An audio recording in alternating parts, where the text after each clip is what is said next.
Hi everybody and welcome to SA Rugby Magazine and Betway's coverage of the British and Irish Lions Tour. Got Mark with me. Mark, welcome. Thanks, Kev.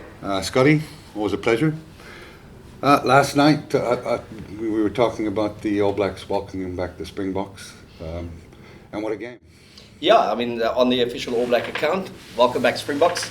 You've been missed. That was physical. If the All Blacks spoke about Fiji being physical, everything we spoke about early in the week, Scotty and Kev, is we knew that first 40 was going to be a contest, and I'm just very pleased from a South African perspective that they provided that and reminded a very doubting South African public that these blokes did win the World Cup. They haven't played, half of them have played a test first time in 20 months, but they're no less effective and no much weaker than they were then. And the blueprint is going to be there for the test series. That's how they're going to play.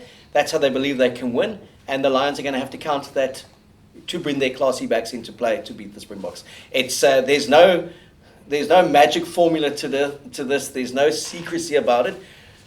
The DNA of the Boks is they physically dominate you in the collisions. You got a hard time. If you can match them and get a bit of parity, the Lions are good enough to beat them in terms of the class of player, but they first got to beat them up front. And in that first 40, where I felt it was still a contest, 15 on 15, I thought it was a very impressive 40 from the South African A/Springbok side. Yeah, it was very polished. I mean, Gatlin made the comment that the British and Irish Lions took more out of the game than the Boks. Scott, do you agree with that? Well, yeah, I mean, that's I suppose that's his view as a coach. I mean, it's not his first rodeo against the Springboks, and the Springboks always offer no deception. They're very transparent because they're the easiest side to research. You can watch as much film as you want. As Mark said, they come hard, long, all night, and I thought the game was, there's plenty of substance there. And the fact is that with all the dysfunction and the noise going around in South Africa and the issues off the field that we don't need to labour on, I thought it was a very calm and composed performance by the Springboks. Again, yes, they know who they are, they know what their identity is, but they brought a lot of heat and venom and simplicity to the game that made it very, very gnarly, very edgy, and I thought it was a very compelling test match. Yeah, it was. I thought it was very polished first 40 minutes. Obviously, interrupted by the two sending offs. But the Boks were full value for their win, and if anything, the score flattered the Lions, in my opinion.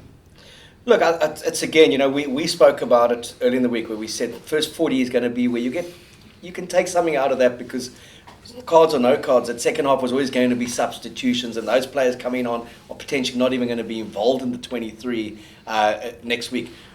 But the Lions said it would show them where they are in terms of a measurement and show us where we are in terms of can we get through 80 minutes. I thought that was the most pleasing thing from a Bok perspective is Afaf de Klerk hasn't played since the semi-final.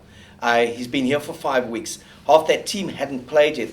10 of them were in a hotel room for a week. For them to play with that intensity for 40 minutes, took a beating when they were down to 13 in terms of making a lot of tackles, but I started finishing quite strong again in terms of their conditioning. That was a major positive. We know the Lions are a well-conditioned side, that they're fit, that they were going to have more cohesiveness, but it was that intensity that, the Lions said, we knew we were going to get hit hard.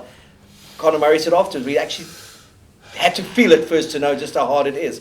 But we spoke a bit earlier, Scott, where what surprised me, and it could be gamesmanship again, but Gatlin saying the boys are filthy in the shed, and they now say there's no reason why they can't win the series. Reading that, I thought, why was there a reason before that they thought they couldn't win the series? Yeah. I don't know what you make of that. Well, again, is this semantics or brinksmanship? Who knows? Right? I mean, listen, they came to these shows, with an element of confidence. They've had disruptions and injuries. That happens on a trip like this. But the fact is that the body of that British and Irish Lions squad came here knowing that they're more than capable of competing and winning this test series. There is no doubt about that. But maybe the doubt or the element of doubt now has been risen because of some of the disruptions to the players and last minute changes, and the whole shape and feel of the Lions was disrupted because they came up against an animal they knew were going to bring some physicality and heat to the game, which they did. But you mentioned cohesion, Mark.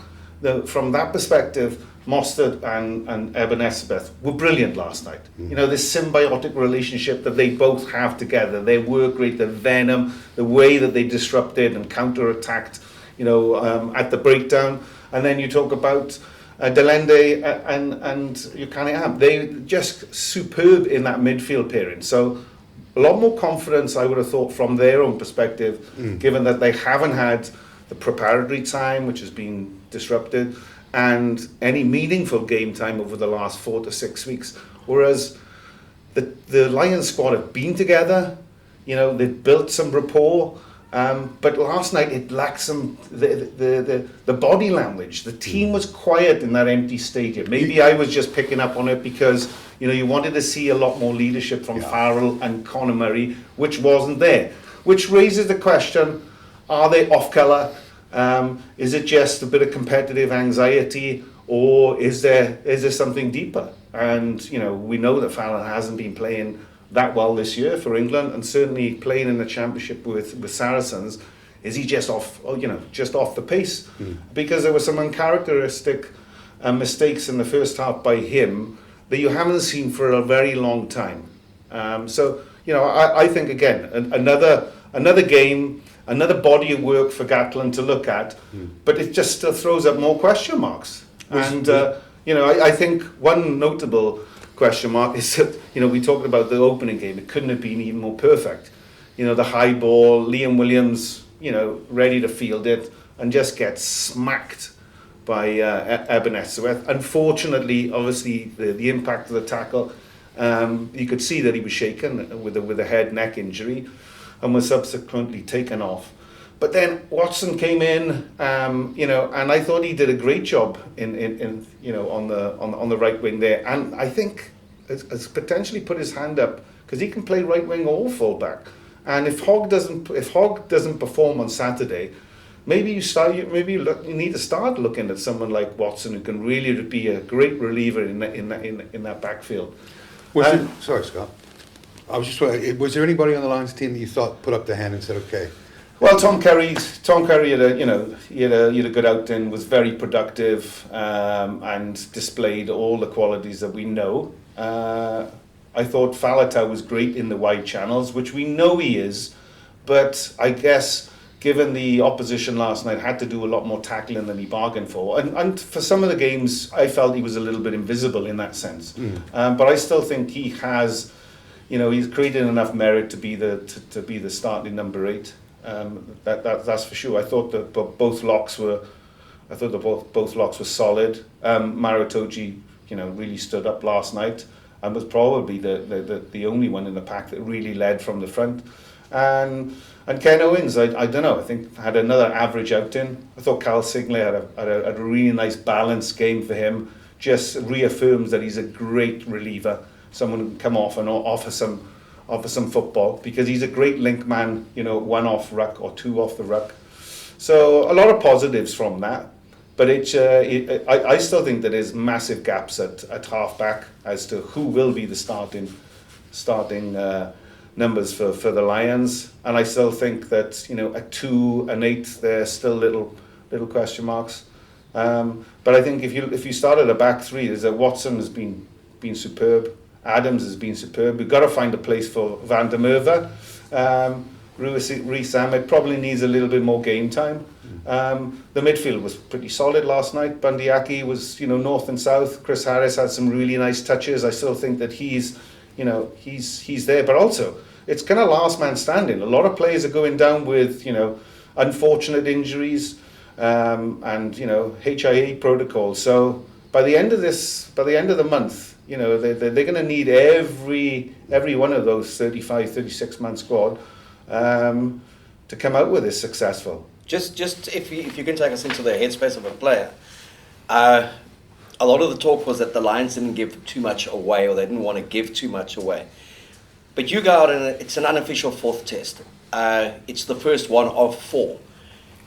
How much can you keep within in the context of that kind of match with that kind of intensity? I understand they may not have played certain set moves, But surely your psyche and your approach is the same as if it's going to be in a week's time when you play that first test. Well, look at the difference between the both sides. One was physical, one was mental. And with the mental side, the mental application for the Boks was right there from the start.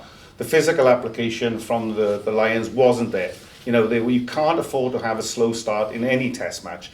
And also to look at their second half quasi revival, and we were proud that they came back into the game. I thought that was complete bullshit. Yeah. I mean, when you are in test match rugby, you're not going to have the ball for long periods of time, and it's how you engineer getting it back and keeping it and controlling the pace and controlling the game clock to your advantage is what makes you a great team, not a good team. We want this Lions team to be a great team, and it's got all the constituent elements of being it. But the inconsistencies are too many experienced players not on form, and too many of the younger, unincumbent players who are not jaundiced by Lions exposure haven't performed.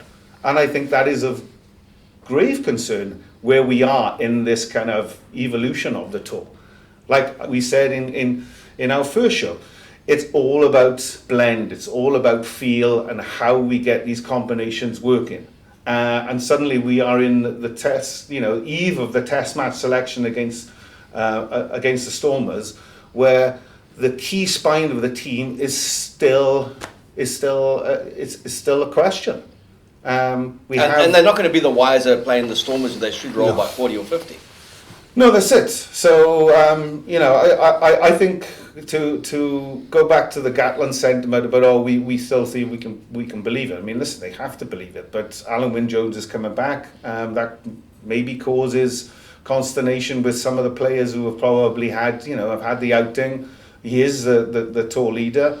I think they missed someone like that last night. Yeah. Someone who could galvanize and bring the team in and say, listen, we need to chop and change our game plan here.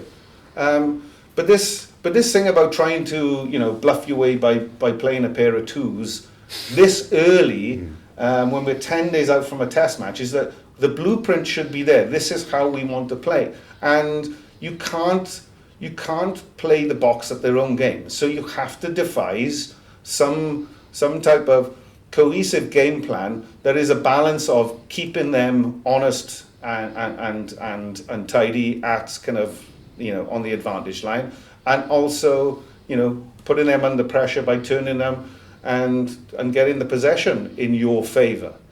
So to kind of round it up, disappointed with the lack of deception last night from the Lions.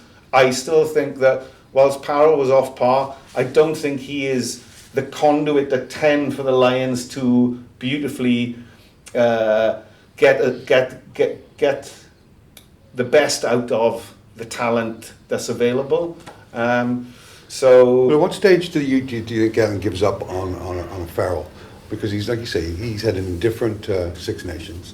He's played in a lower league this year, and he doesn't look like the footballer he was. No, Kev, this is not like giving up on the players. I'm just saying, listen, you got to trust your eyes, haven't you? Yeah. When you watch a test match and you've been around, whether you're a test player or you're long in the tooth when it comes to the understanding and appreciation of test match football, your eyes don't lie.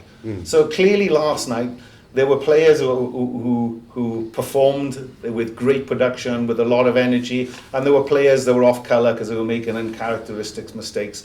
Given the significance of last night's event, unacceptable. So there's one more game for us to see who's left in the Lions squad that could potentially put their hand up for test selection. But I think in balance that the 23 that will run out on a week Saturday will be pretty much what we thought from the outset, if we really thin sliced it, because there's competition at back row, the locks are pretty settled, the front row's pretty settled. The biggest doubt is who is 9, 10 and 9, 10 or 12 at this moment in time. If you we're talking about small margins now. Yeah. Who would be slightly more comfortable after last night, Erasmus or Gatlin, in the context of how that game played out? Well, I think Rassie will be, because Like it or not, I like the thought of I like the thought and the sight of Rassie on the side, and intermingling with the players and communicating with them verbally, physically, emotionally on the field. As I know he's director, but obviously taking over the coaching, because I think that means a lot to the players, and it just shows you the respect that flows both ways between it. I think it gives them an edge on that perspective. And then Gatler saying, well, I'm not one of those to do that, but clearly with the lack of leadership and a lack of kind of directional thought on the pitch that we didn't see with Conor Murray or with Farrell, given how experienced they are last night, the messaging coming on and off the field probably was not-existent. And to me, Scott, it just is another advantage that that Rassie brings from a coaching point of view, because he's able to communicate with his players, get a good sense of feel of what's going on the field, and they respond to him. I mean, Gatton also said that the Lions can get a lot stronger, but that's basically as strong as the Boks can get, and I disagree with that. Yeah. There's 6 or 7 players that weren't there last night, and very influential players. We talk about dialing up the energy, we talk about dialing up the venom, we're talking about dialing up these 1%. I thought when you break down the game into the 1%, the Boks wanted it more last night. Yeah. They were there, they were lower at ruck on the attack. They were definitely more disruptive over the ball in slowing the opposition's ball. They were there chasing down the kicks. There was a desperation about them, as if they were playing for that series decider, where you got the sense that the Lions were playing a waiting game to see what these guys would come out with. And we kept on speaking about that being such a settled World Cup squad and how close they were there, and being in camp for 5 weeks as well. It is one big advantage that they do have, is that they actually know who their side is. Mark, but this is what where the Lions still, Gatland may know, but the players don't necessarily know what that 15 is that's going to look like. This is what we're trying to articulate, is that you know exactly what team is going to come out against you 10 days from now. You know how they're going to play. There's not going to be any deviation about it.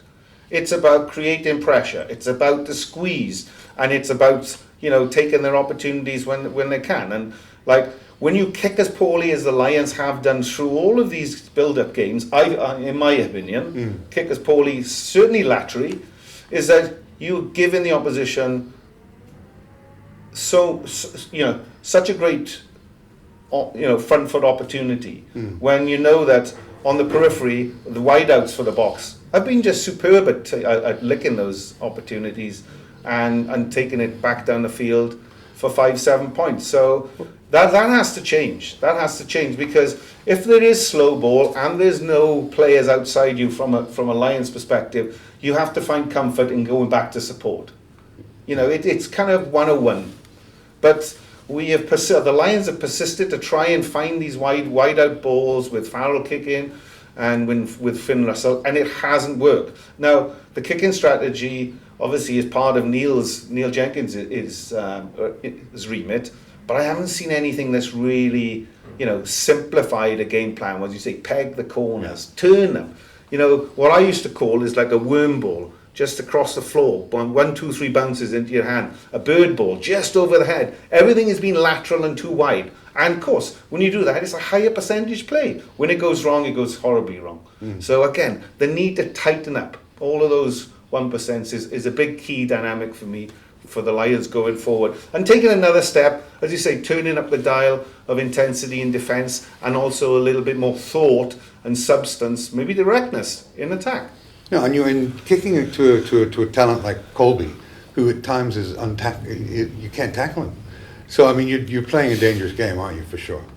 Yeah, listen, he flossed through everybody last night. So how do you defend him? Well, the first thing is probably don't kick to his side, for sure. And if you're going to kick, you have to kick intelligently, and that's on the floor, when he's on the turn. But if he's receiving the ball coming at you, you have to sacrifice 3 or 4 players to put an umbrella around him where he's going to step right or left. He's not going to jump over you or sneak under your nutmeg through.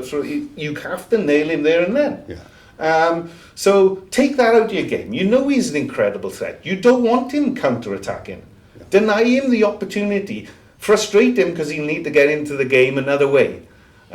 So I think all of those things will be written down as key tenets going forward. Is that, listen, we're committing too many mistakes, we're turning over too much ball, and we can not allow ourselves to be not in a test match because we're giving so much possession away.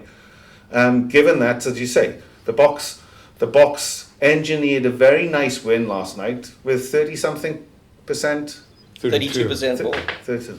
So, And, you know, the and numbers are 35% there. territory. You know, so Yeah. they're a team that likes to also play without the ball. I just want to go back to one thing. Alun Wyn Jones, in his absence, he's even gone up another level in terms of the leadership that's required, the kind of hard man that's been there for 160 tests.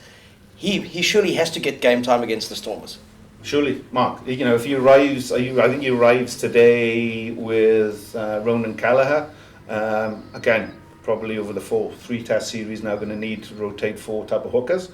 But Alun needs to either start on Saturday or certainly come off the bench, because miraculous or not, 18 days since he dislocated his shoulder, the whole Superman kind of Lazarus type of aura that we've created for Alun now even brings more pressure for him, because his dynamic coming back in as original tour captain is fantastic. They probably need it, but they need Alun Wyn Jones at 100%, not 85 or 90%. And that shoulder needs to be tested, because it would be a crying shame that, you know, he injures it further in a more vital game like week Saturday. In 10 minutes. In 10 minutes. Yeah. Because clearly the philosophy now is that, is it a lack of personnel that is directing the 6 and 2 bench split for the Lions? Because they know it's going to be an almighty forward performance that's going to tumble the box, or is it just because you can't afford someone to come off that early in the test match and replace them? So because you know, by doing what you're talking about, they'd be putting a big bet. You know, it's a bet they can't lose. You know, can't afford to lose.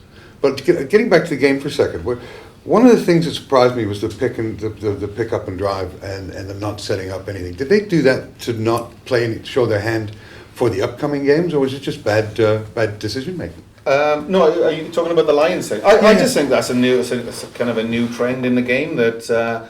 You know, Exeter have done remarkably well in that space where they 2, 5, 3, 4 meters out, pick and go, frustrate the opposition by potentially, squeezing out a yellow card or a penalty try into the post. But you have to have the physical specimen to do that. I thought Wyn Jones tried too hard last night to get himself over the try line. I mean, he was clearly short on that first go, and then kind of injured his shoulder on the second one for the try. But it's a tactic that they're going to have to adopt or use. But in test match football, you would have thought if there is any indiscretion or a penalty in the just on the line, they're going to shoot from the post. They're going to shoot for the post, or in that context. Well, when you got scrum off down and you've got a flanker down, you take the scrum. You got Colby, who's come from the win, so you've taken him out of the game. Yeah. It's not what he's not going to do at scrum off, it's that he's not there kind of doing his defensive role. Yeah. And then you've got an 8-on-7 shove. And he is a good defensive player. Yeah, so you got 8-on-7 shove. So again, there you just thought maybe they didn't show the occasion enough respect by going for that, and that played into the Boks hands, because with each tackle that they made, they were right back in 2019, reminded of that England semi-final. And when you talk to the players and to the coaches about that World Cup final against England, they say that period on minutes 36 to 39, England put together 30 phases and then basically got the penalty. They say they won the World Cup there.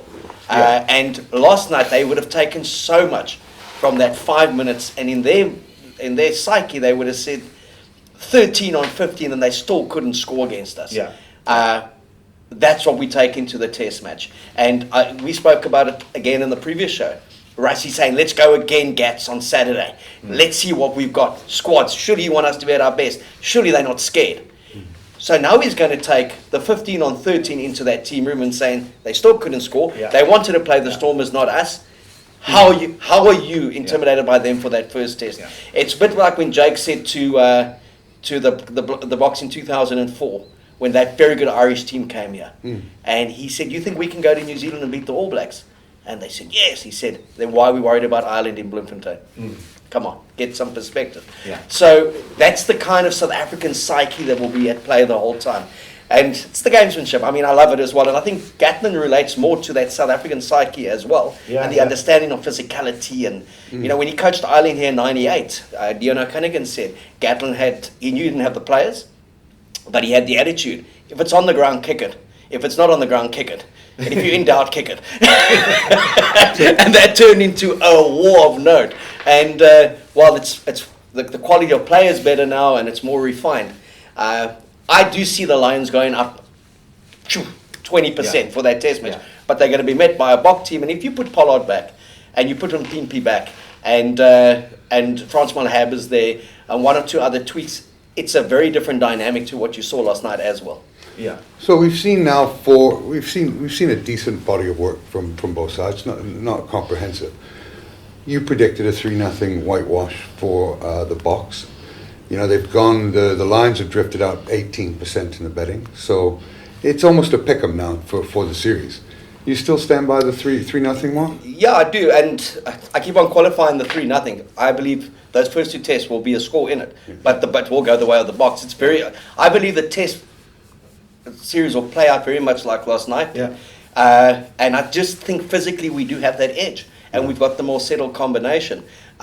So yeah, I mean, even more confident than I've been having watched their first 40 minutes last night. And I will attest on the basis that yes, the Lions will be more physical and more consistent in that physicality, but I also see that they need to look at energy preservation. This kind of pick and go game, you know, on the line. It's key, obviously, if there's one man down, but if it's test match arena scenario, you're going to take the points. Yeah. You're going to retreat. You're going to go right. Next scrum, next tackle, double up.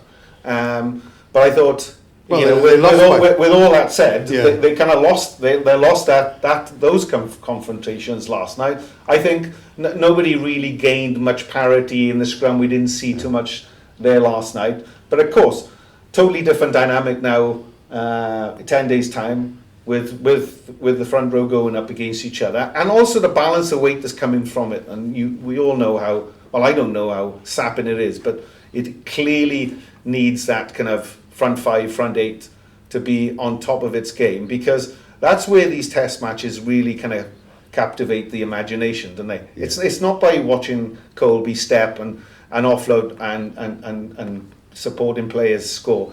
It's watching Etzebeth and Mostert at their craft, doing their best. And without the crowds there, and you can hear the referee talking and hear him breathe, you do also get a sense of that brutality in the collision, where you don't normally get it if there's so much noise around the stadium. Yeah. You can hear the bones go, you know, in the tackle. Yeah. But my sense at 1 o'clock this morning was, God, why is there not another test on Saturday? Yeah. Do we have to have the Stormers game? It's going to be Mickey Mouse. It's like... It really just felt like Test rugby had come back to South Africa, and we're in for a fantastic 3 weeks from next Saturday onwards. I think it's going to be 3 amazing Test matches. It's going to be survival of the fittest, and who's going to still be standing?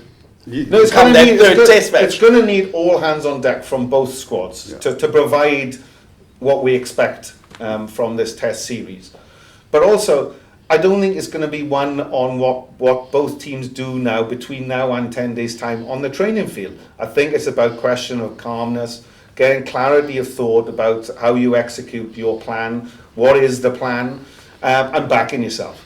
Yeah, but for me, the Lions are an unsettled squad. You know, there's a lot of questions, and looking at the Boks at underdogs, I'd have to put quite a bit of money on the Boks. From what I can see, I've been from the outset. I've been amazed at how comfortably the Boks have been written off as underdogs. World champions playing at home against a Lions side with the potential to be great, but we don't quite know because they either gel or they don't. So Yeah. to me, it should have been, if anyone should have been a slight favourite, it should have been South Africa. And then as the tour progresses or you get past the first test, you say, hang on a second, these Lions are building to something special and these blokes are still on still partying from 2019. Yeah. It's as if 2019 didn't happen, that squad was no longer together and Erasmus wasn't there. So I thought that first 40 minutes reminded the world. It certainly did in New Zealand, and it reminded the doubters, and there's so many of them in South Africa. In South Africa. You know, we have a rugby public that doesn't know how to win and they don't know how to lose. Yeah. And after the fact, they're very brave. Oh, never in doubt. But before that, do you think we can beat the All Blacks? Do you think we can beat the Lions? Well, it was even worse than that, Mark. I remember watching the game against Japan in the World Cup, and people were picking the Boks fans in Picking Japan to win. Japan to win. I was just in You know, we said 20 points in that one. And, it's Japan. It's like, it's the Boks. And as Rassie said back then, they're going to take it to the dance floor. We're taking them to the gutters.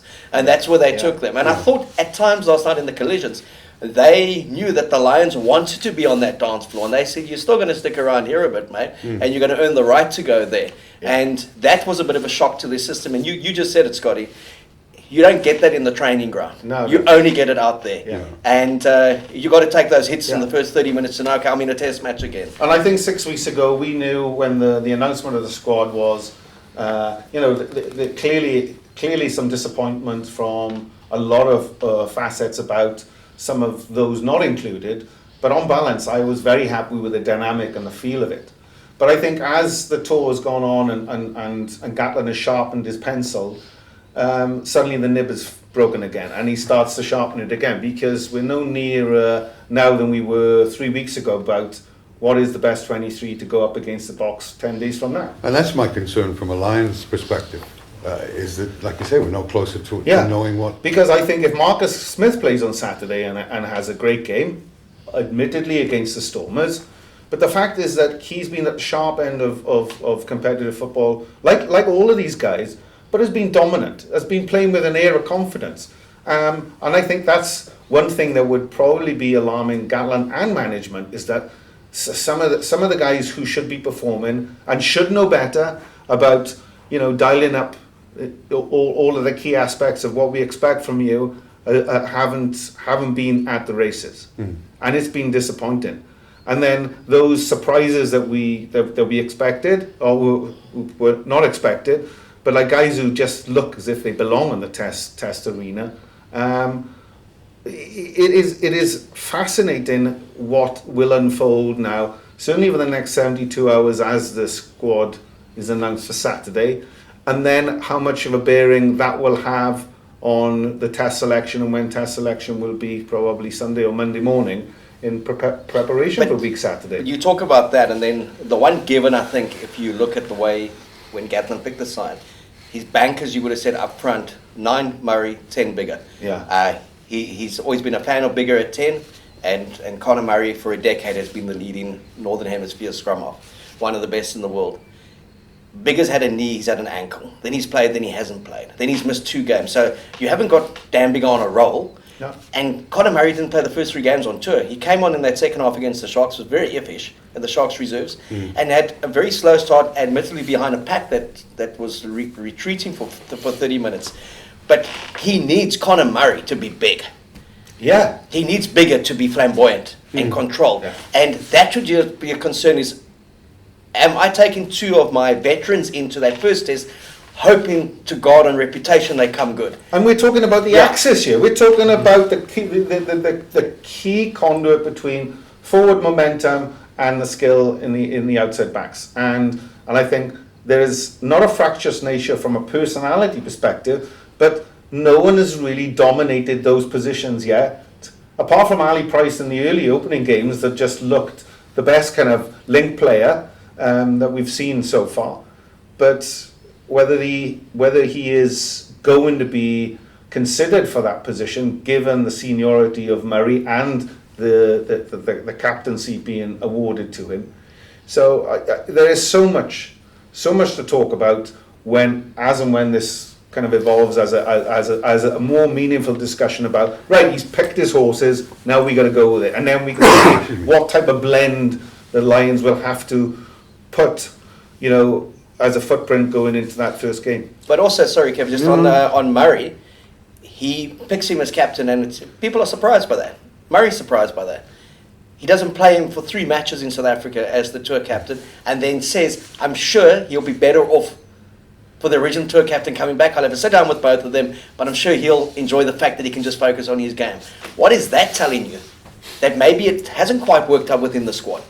And he will feel, I arrived in South Africa as the Lions captain, and my first match was the one last night, and I'm not going to be the captain. As nominated tour captain, you demand, I want to play in that first one. All right. If it's not the first one, the second one. Don't leave me exposed for 14 days without any game time, because I want to feel my feet again. It's a bit unheard of, isn't it? Yeah. It's strange. Yeah. And Gatland does make these type of, strange decisions now. But I think in balance, he always goes early with conservative choice. And he'll make the hard choices, which he did in 2013, where he dropped O'Driscoll, and there was a need after that second test. I was there, Melbourne, they were too soft. They needed to bring blunt instruments in for the third test, and then they closed it out.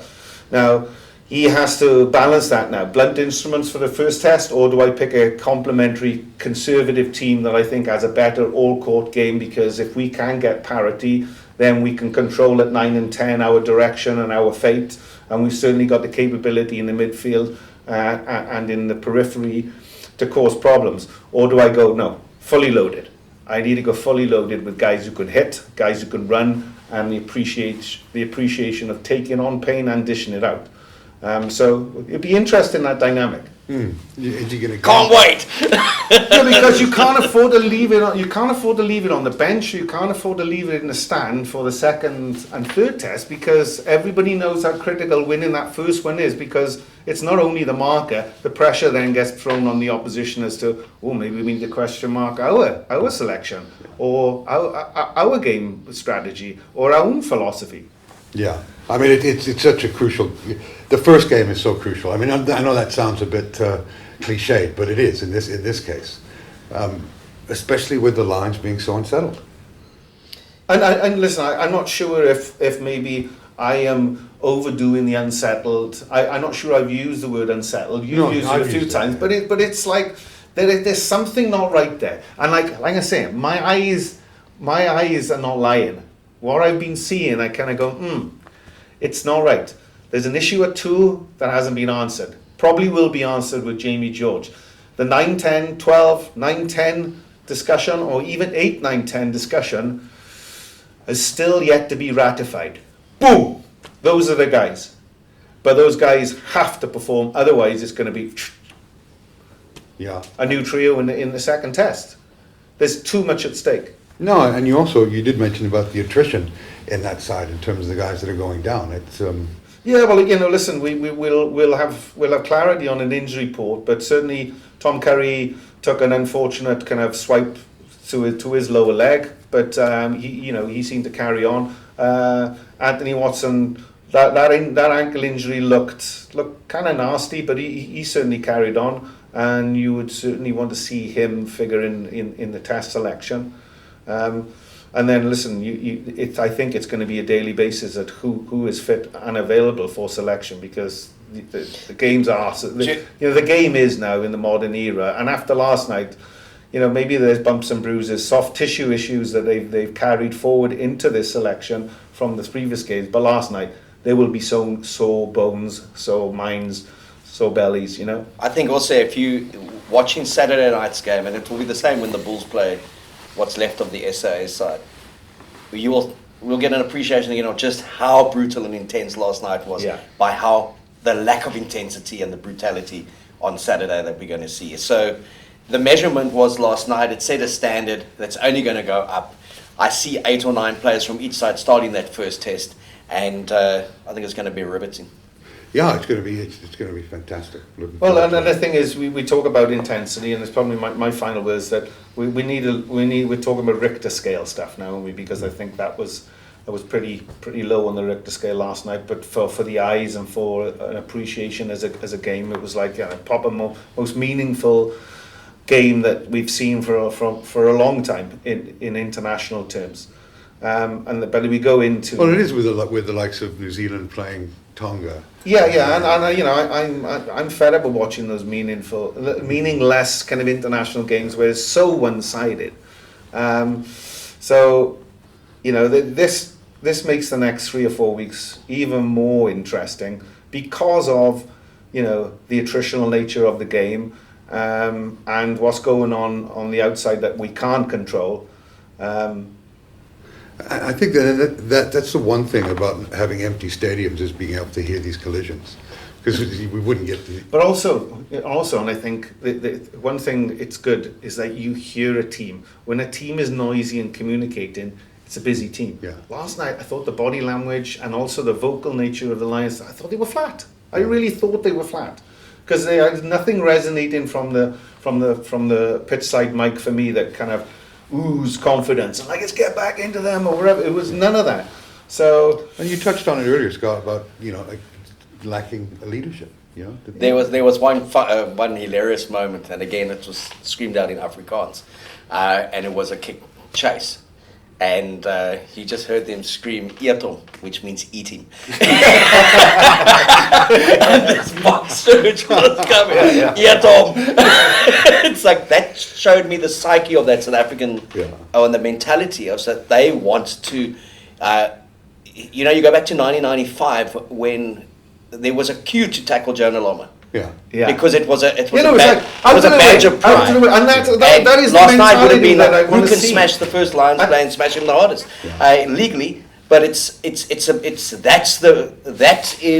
they have an award in the Springbok side after the game. The players pick a player of the day, and he gets the Springbok skin. And then Heineke May introduced it, the hit of the day, and they get like a set of hunting knives. Yeah. And Willem Alberts used to basically just take them before the game because he would be awarded them. And so that is where Rassie has also taken it back and said, you're going to be defined. It's in your DNA. Yes, Colby, magnificent. We know you're a great footballer. But that's going to win us the test matches. And that's going to allow Cheslin Colby to play the way he does. And when you heard his interview as well afterwards, and he spoke about putting the jersey on, and it wasn't an SAA jersey he was talking about. He was talking about that squad of players putting a green jersey on, and they didn't care what they had written in on there. They were the Springboks for all intents and purposes. And I just can't wait for the next 3 weeks. And what I love about a best of three is at the end of that, one side's better than the other. Where a World Cup, a one-off, you can still have a bad game or a bad 20 minutes and you're gone. Well, the only thing I don't like about a best of three is if a team wins the first two. Yeah, and then they kind of put out all the stragglers and you get a misrepresentation. But ordinarily, when two tight teams, you think there's a good chance they go into that third one all, So I just it's going to be a fantastic month of Mark, rugby. that is one of the key reasons why you can't have a quiet moment. You can't not have the ball for 10, 20-minute periods. I think there's still a lot to think about. Still a lot more rugby to be played, and so a lot more excitement for sure. But I'd like to see, the Lions get out of the way, give it me. I'm fresh. Yeah. I mean, that type of mentality. Whereas last night, the usual suspects, Otoji was just superb in kind of dominating. I wanted the ball. Give me the go forward. Give me the go forward. Carl Sinclair did it. So. Are you still confident of a Lions victory on tour? Yeah, I still think that there's enough there to do it. Sure, but I have to see more. Yeah. And like I keep saying, what I've seen so far hasn't really shown me the nuts and bolts of what it's going to take, attitude-wise, to beat the Boks. Well, let's hope that Alun Wyn Jones has an impact when he comes back. And the only way he can have an impact, he can't make an impact just because of his presence and just because of his training. The only way his impact is to go, guys, follow me. Toes back on, I'm here, not a problem. Yeah. And do that out of the way. And that's why he's got to have 30 minutes on He has to, yeah. So, guys, thanks again. Really looking forward to the first test. And always appreciate your comments. Thanks, Kev. Cheers, man. Thanks, Scotty.